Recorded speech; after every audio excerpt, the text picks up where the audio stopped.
Instagram akkauntingizni vaqtinchalik mana bunday muzlatib qo'ymoqchi bo'lsangiz, bu video aynan siz uchun. Agar bunday qilsangiz, sizning akkauntingiz hech kimda ko'rinmay qoladi.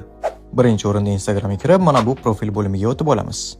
Keyin esa tepadagi uchta chiziqchani bosib, Настройки и конфиденциальность bo'limiga kiramiz. Birinchidagi Center Account'ga kiramiz. Bu yerdan esa Личная информация bo'limini ochamiz. Владение и управление аккаунтimga kiramiz. Bu yerdan Deaktivatsiya или удалениеga kiramiz. Bu yerdan kerakli akkauntimizni tanlaymiz. Bu yerda ikkita variant beriladi. Birinchisi akkauntni uzatish, ikkinchisi akkauntni o'chirish. Akkauntni o'chirish haqidagi video profilimda joylangan. Deaktivatsiya akkauntini tanlab, Продолжить tugmasini bosamiz va bu yerga parolimizni yozamiz. Keyingi o'yinda esa bironta sabab tanlab, Продолжить tugmasini bosamiz. Keyin esa Deactivировать akkaunt. Tayyor, endi sizning akkauntingiz do'stlaringiz подписка va подписчикlardan yo'qolib ketadi va direct yozmalarda esa mana shunday holatga kelib qoladi. Akkauntni bu holatdan chiqarish uchun shunchaki unga qaytadan login qilishingiz kifoya. Shunday ekan, video sizga foydali bo'lgan bo'lsa, saqlab oling va menga obuna bo'lishni esdan chiqarmang. Siz bilan Sendorz bo'ldi.